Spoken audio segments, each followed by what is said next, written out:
Assalamualaikum warahmatullahi wabarakatuh.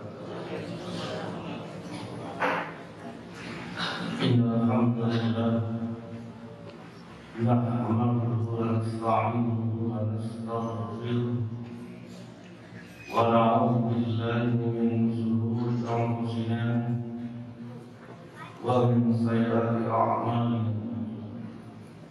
Man yahdihillahu fala mudilla lahu wa man yudlil fala hadiya lahu. Asyhadu an la ilaha illallah wahdahu la syarika lahu wa asyhadu anna Muhammadan 'abduhu wa rasuluhu la nabiyya lahu. Allahumma shalli 'ala Muhammad wa 'ala ali Muhammad.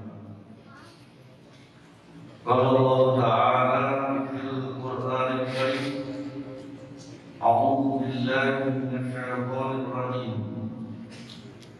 Ya ayyuhalladzina amanu billahi wa rasulihi wal kitabil ladzi nazzala 'ala rasulihi wal kitabil ladzi anzala min qablu. Wa may yakfur billahi wa malaikatihi wa kutubihi wa rusulihi wal yawmil akhir faqad dhalla dhalalan ba'ida. Amma ba'du fa ya ibadallah ittaqullah. Hadirin jamaah subuh rahimakumullah, marilah kita senantiasa mendengarkan syukur alhamdulillah. Pada pagi hari ini Allah telah memberi taufik serta hidayahnya kepada kita, sehingga kita mampu melaksanakan sebagian kewajibannya, yaitu melaksanakan sholat subuh berjamaah. Mudah-mudahan amal ibadah kita diterima Allah Subhanahu wa Ta'ala. Amin ya rabbal alamin. Salawat dan salam semoga tercurahkan kepada Muhammad sallallahu alaihi wasallam yang telah membawa kita, menghantarkan kita, membimbing kita, sehingga kita mampu membedakan mana yang benar dan mana yang salah, mana yang hak dan mana yang batil. Hadirin yang dirahmati Allah, di awal saya menyampaikan surat An-Nisa ayat 136. A'udzu billahi minasy syaithanir rajim. Ya ayyuhalladzina amanu billahi wa rasulihi wal kitabil ladzi nazzala 'ala rasulihi wal kitabil ladzi anzala min qablu. Wa man yakfur billahi wa malaikatihi wa kutubihi wa rusulihi wal yawmil akhir faqad dhalla dhalalan ba'ida. Yang artinya, hai orang-orang yang beriman, tetaplah beriman kepada Allah dan Rasul-Nya dan kepada kitab yang Allah turunkan kepada Rasul-Nya, serta kitab yang Allah turunkan sebelumnya. Barang siapa yang kafir kepada Allah, malaikat-malaikatnya, kitab-kitabnya, rasul-rasulnya, dan hari kemudian, maka sesungguhnya orang itu telah sesat sejauh-jauhnya. Hari ini nama Allah dalam ayat ini ada yang menarik bagi kita pahami. Allah jelas-jelas memanggil dalam ayat ini, wahai orang-orang yang telah beriman. Menariknya adalah perintahnya, amin, berimanlah. Sudah dipanggil oleh Allah orang-orang yang telah beriman. Perintahnya adalah berimanlah. Mengapa Allah memerintahkan beriman kepada orang yang telah beriman? Paling tidak ada 4 sebab. Yang pertama, mengapa Allah memerintahkan beriman pada orang yang telah beriman itu? Karena orang yang sudah menyatakan diri beriman itu masih suka memunculkan paham-paham lama, atau paham lama selalu muncul ke permukaan. Dicontohkan dengan seorang Yahudi yang sudah menyatakan diri beragama Islam, aktivitas kesehariannya masih sering memunculkan paham Yahudi. Kalau kita tarik ke bangsa Indonesia, kita paham betul.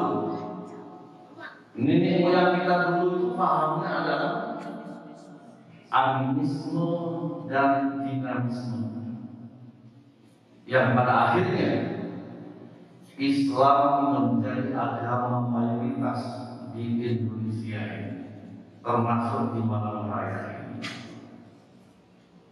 Pertanyaannya adalah, apakah umat Islam yang mayoritas ini, apakah masih sering munculkan paham animisme dan dinamisme?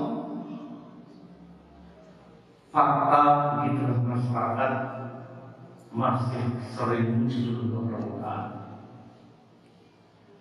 Masih banyak di antara umat Islam mengakui sebuah benda itu punya kekuatan, sebuah tempat itu masih punya kekuatan. Padahal Islam mengajarkan kepada kita, la haula wala quwwata illa billah. Tidak ada daya dan kekuatan kecuali pada Allah Subhanahu wa taala. Kita tidak dilarang memiliki berbagai macam bentuk keris. Keris apa saja, bahkan dipajang di rumah, misalnya di lemari sekian banyak keris yang dipajang. Nggak ada larangan, silahkan saja. Tetapi kalau sudah mengakui keris itu sudah kekuatan, disinilah persoalan. Kita juga tidak dilarang memiliki berbagai macam cincin. Cincin apa saja yang berbagai macam bentuk, merek dan lain sebagainya, silakan saja. Tetapi kalau sudah mengakui cincin itu yang batu-batu itu punya kekuatan, disinilah persoalan. Amin, beriman. Disinilah bagaimana cara memoati. Memoati itu penting sekali di sini. Jangan sampai dalam benak pikiran kita, hati kita mengakui sebuah benda itu punya kekuatan.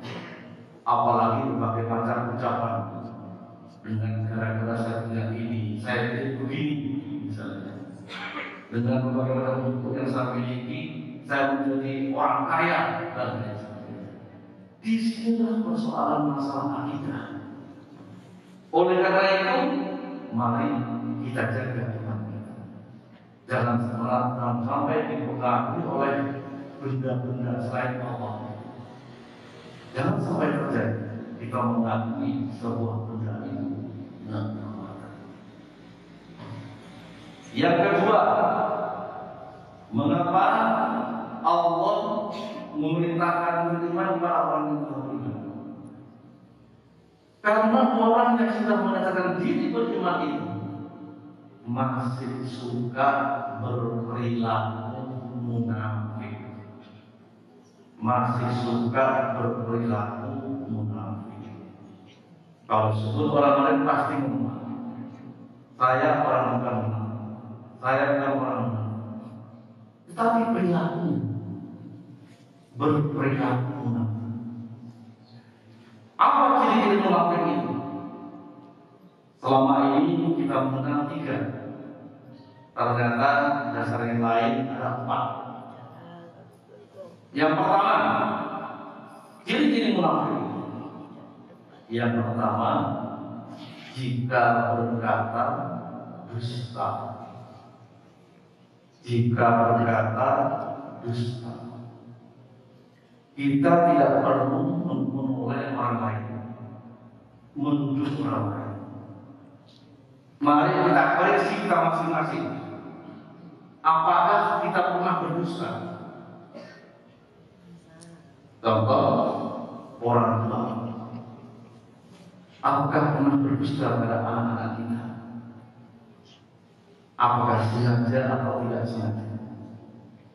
Sebagai anak, apakah pernah berdusta kepada orang tua? Sebagai suami, apakah pernah berdusta kepada istri? Istri kepada suami. Kalau masih berkata dusta di antara keluarga ini, itulah ciri yang pertama, orang munafik. Dan ini sering terjadi. Sering terjadi kemunafikan dalam keluarga ini. Berbohong kepada keluarganya. Apa saja bentuknya? Berbohong. Artinya apa? Suami tidak tahu tentang istri, istri tidak tahu tentang suami. Kalau juga anak orang tua. Kalau masih sering begitu, berdusta, berbohong, itu ciri yang pertama. Apakah sengaja atau tidak? Di sini masalahnya. Kalau masih suka berbohong, disinilah bulan Allah ini bisa merusak puasa kita, bisa merusak puasa kita. Artinya kita hanya akan mendapatkan lapar dan haus. Nilai puasanya akan hilang dari kita. Emang hanya mendapatkan lapar dan haus.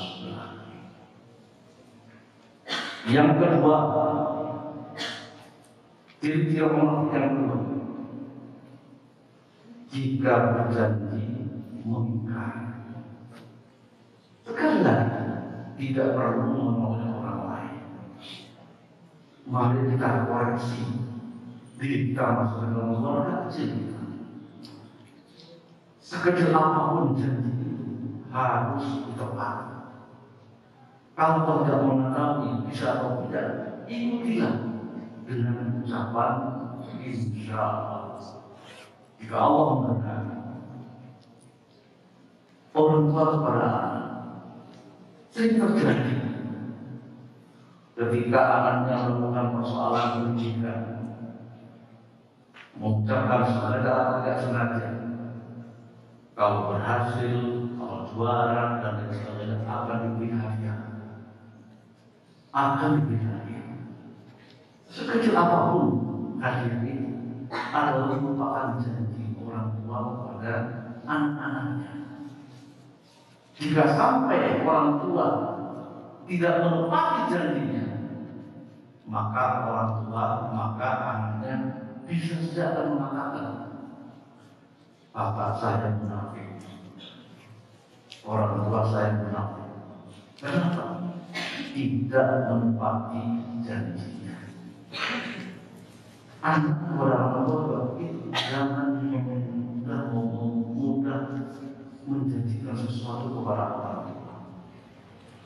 Apalagi tidak mengetahui, tidak mampu melaksanakan janji ini. Bisa terjadi kalau seorang yang munafik mengingkari janji. Suami kepada istri, istri kepada suami, jangan mudah mengingkari janji. Kalau kau ingin berbuat sesuatu yang terbaik untuk menjanjikan sesuatu itu, ikutilah ucapan insya Allah. Jika Allah mengatakan, karena kita tidak tahu apa yang terjadi setelah kita mengucapkan janji. Karena kita tidak tahu apakah sampai pada waktu yang kita janjikan. Itulah Islam mengajarkan kepada kita kalau berjanji ikutilah dengan ucapan insya Allah. Yang ketiga, ciri munafik yang ketiga, jika diberi amanah berkhianat. Amanah itu banyak macamnya, apalagi berkaitan dengan jabatan. Apakah jabatan pemerintahan ataukah jabatan sosial, itu amanah. Sebagai ketua, sebagai sekretaris, sebagai bendahara, sebagai seksi A, seksi B, itu semua amanah. Jangan hanya bangga mendapatkan jabatan tertentu tapi tidak mau melaksanakan, tidak mampu melaksanakan amanah itu. Itu juga orang munafik. Orang tua diamanahi putra putri kita, jangan dikhianati anak-anak. Suami diamanahi istri, jangan dikhianati. Kan termasuk orang munafik.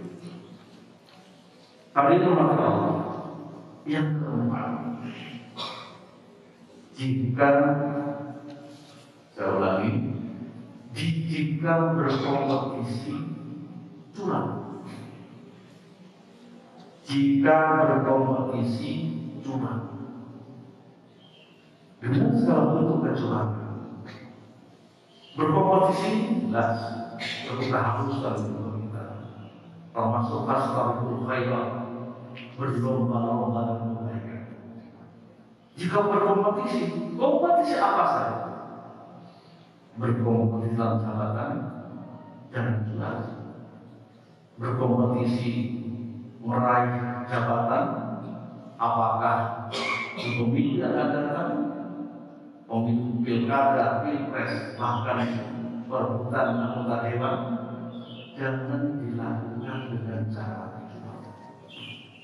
Karena itu tidak dapat diri orang munafik yang keempat. Ini masih sering kita temui. Sudah menyatakan diri beriman, sudah dipanggil oleh Allah orang-orang yang telah beriman, masih berperilaku munafik. Yang ketiga, mengapa Allah memerintahkan beriman para orang yang telah beriman itu? Karena kita menyatakan iman itu secara global, tidak dengan secara rinci. Saya orang beriman betul tidak salah, saya orang Islam betul tidak salah. Kalau sudah menyatakan diri beriman itu, lakukan secara rinci. Contoh, iman kepada Allah. Tidak cukup menyatakan diri beriman kepada Allah. Langkah konkretnya adalah memahami sifat wajib bagi Allah, wujud, kita, pokok, dan seterusnya. Paham itu. Yang kedua juga paham betul Asmaul Husna. Asmaul Husna, nama-nama terkait dari Allah, yang jumlahnya 99, 100 dengan nama Allah itu sendiri. Paham itu. Paham itu. Tentang sifat Asmaul Husna. Kali ini begitu juga iman kepada malaikat. Kita paham betul yang wajib kita tahu ada 10 malaikat, tapi jumlah malaikat banyak, bahkan lebih banyak dari pasir di laut. Banyak. Tapi yang wajib kita tahu ada 10 itu. Di antaranya adalah malaikat Raqib dan Atid. Tidak hanya sekedar memahami beriman pada malaikat, ada malaikat dan Atid itu, paham betul tugas malaikat Raqib dan Atid itu. Paham betul tugasnya. Malaikat Raqib dan Atid mencatat amal baik dan amal buruk kita. Sekecil apapun berniat kebaikan itu sudah dicatat. Apalagi berbuat dicatat. Begitu juga niat berbuat jahat itu sudah dicatat. Apa itu buat jannah? Pasti dicatat. Ada konsekuensi logis. Keimanan itu harus dibuktikan amal perbuatan. Dibuktikan amal perbuatan. Waktu terawih saya sampaikan, pengertian terawih itu, pengertian iman itu menurut bahasa artinya percaya. Menurut istilah, diucapkan dengan lisan, dibenarkan dengan hati, dan dibuktikan amal perbuatan. Tiga hal pokok ini menjadi satu kesatuan yang utuh, tidak dipisah-pisahkan. Diucapkan dengan lisan, dibenarkan dengan hati, dan dibuktikan amal perbuatan. Salah satu di antara tidak dilakukan, maka tidak bisa disebut orang mukmin itu. Apa lama katanya? Kufur. Kufur itu merupakan kebenaran. Orangnya disebut orang kafir ini. Itulah masalah keimanan. Oleh karena itu, mari kita jaga iman dan selalu memperbaharui iman kita dan hidup iman. Hari ini mati Allah. Yang keempat, yang terakhir, mengapa Allah memerintahkan beriman kepada orang yang beriman? Agar supaya kita menjaga stabilitas keimanan kita, agar supaya kita mampu menjaga stabilitas keimanan kita. Ingat, iman seseorang itu labil. Labil itu sudah berubah. Kadang meningkat, kadang turun. Apa indikasinya meningkat? Di antaranya membuat kebaikan. Sekecil apapun kebaikan itu, berarti iman kita sedang meningkat. Sebaliknya, iman kita bisa menurun. Indikasinya adalah berbuat kejelekan. Sekecil apapun kejelekan itu, berarti iman kita sedang menurun. Nah, persoalannya kalau terus-menerus menurun. Oleh karena itu, selalu berusaha semaksimal mungkin untuk selalu memperbaharui iman kita. Paling tidak kita berzikir kepada Allah. Subhanallah, walhamdulillah, wala ilaha illallah, wallahu akbar. Mudah-mudahan dalam singkat ini ada manfaatnya. Kurang lebihnya mohon maaf. Wassalamualaikum warahmatullahi wabarakatuh.